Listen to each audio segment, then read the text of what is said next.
Voiture en Algérie, les acheteurs surpris par une nouvelle totalement inattendue. Une nouvelle inattendue secoue le marché automobile en Algérie. La marque allemande Opel, faisant partie du groupe Stellantis, a confirmé son entrée imminente sur le marché algérien. Le lancement officiel de la commercialisation des voitures Opel en Algérie est prévu pour le 15 novembre, soit dans 3 jours seulement, apportant une bouffée d'air frais aux acheteurs potentiels.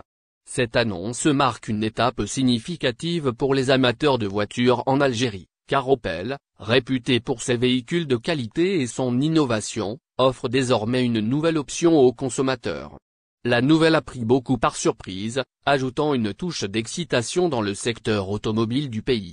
Le coup d'envoi de la présence d'Opel en Algérie sera donné à 14 h lors d'un événement qui mettra en vedette la présentation des 3 modèles phares destinés à être commercialisés.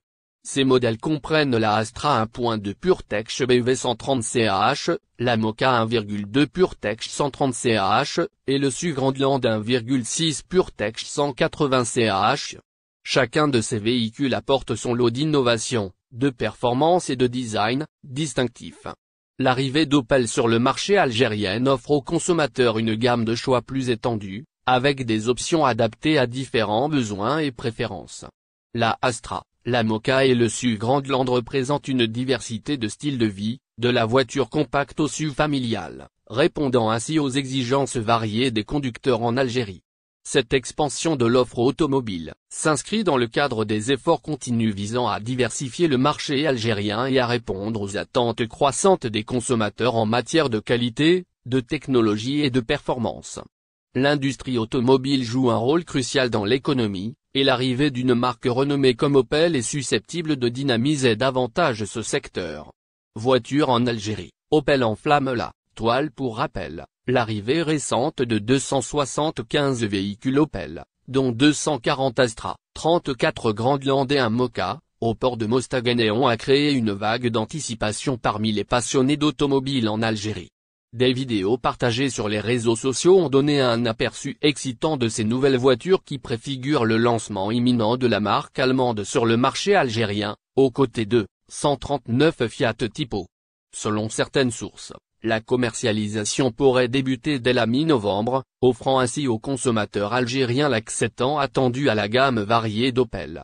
Ce premier lot de véhicules Opel, qui a récemment débarqué au port de Mostaganem, marque une étape majeure dans la concrétisation de l'arrivée officielle de la marque sur le marché automobile algérien. Les vidéos, partagées en ligne ont suscité l'enthousiasme parmi les amateurs de voitures, qui attendent avec impatience l'opportunité de découvrir et d'acquérir les derniers modèles d'Opel. Cette percée tant attendue a commencé à prendre forme le 6 mars dernier, avec l'obtention de l'agrément permettant l'importation et la distribution de véhicules neufs Opel en Algérie. Cela marque la fin d'une période de 6 ans au cours de laquelle les consommateurs algériens ont été privés de l'accès à des voitures neuves de cette marque emblématique. Durant cette période, les alternatives se sont multipliées, mais l'arrivée d'Opel offre désormais une option supplémentaire et très attendue. Riyad, le Maroc participe au sommet extraordinaire arabo-islamique sur Gaza.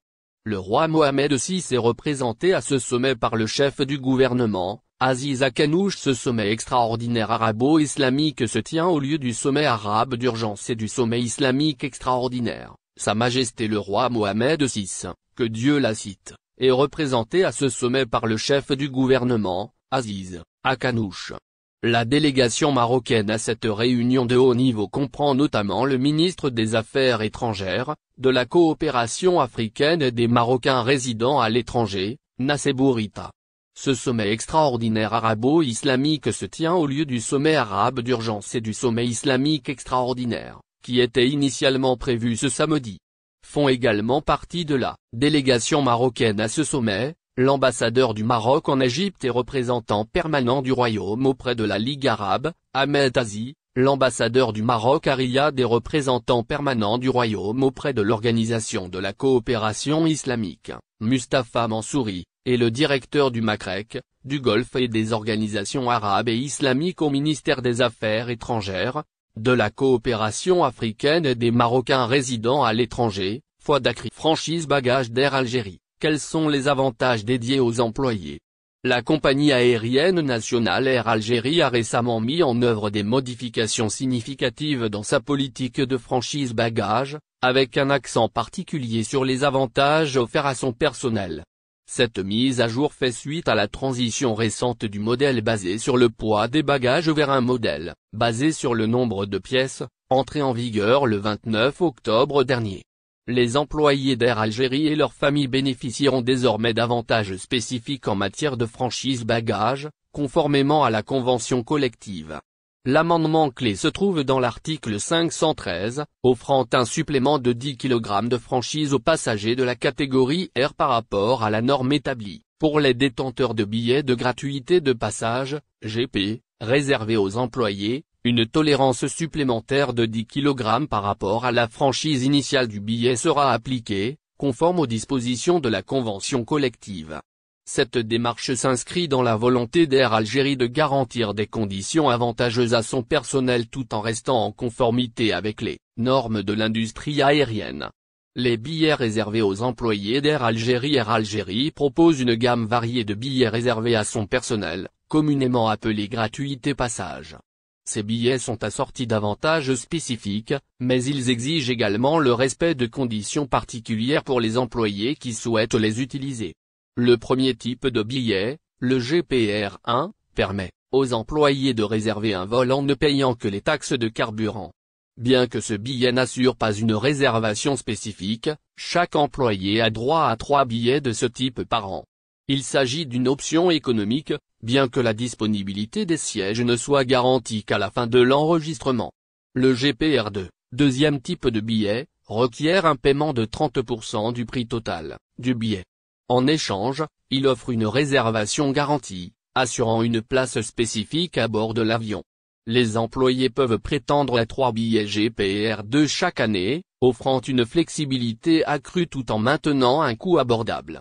Enfin, le GPR3, gratuit à hauteur de 50%, offre une réservation similaire au GPR2, mais avec une réduction significative du tarif du billet. Chaque employé a droit à 3 billets GPR3 annuellement, élargissant davantage les choix de voyage à moindre coût.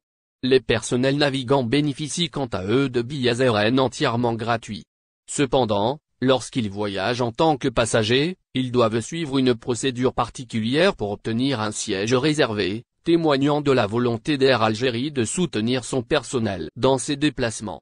Cette révision de la politique de franchise bagages et des billets réservés démontre l'engagement d'Air Algérie à rester à la pointe des pratiques aériennes contemporaines et à offrir des avantages adaptés à. N'oubliez pas, abonnez-vous à notre chaîne Olive News et activez les notifications pour recevoir nos publications en temps réel.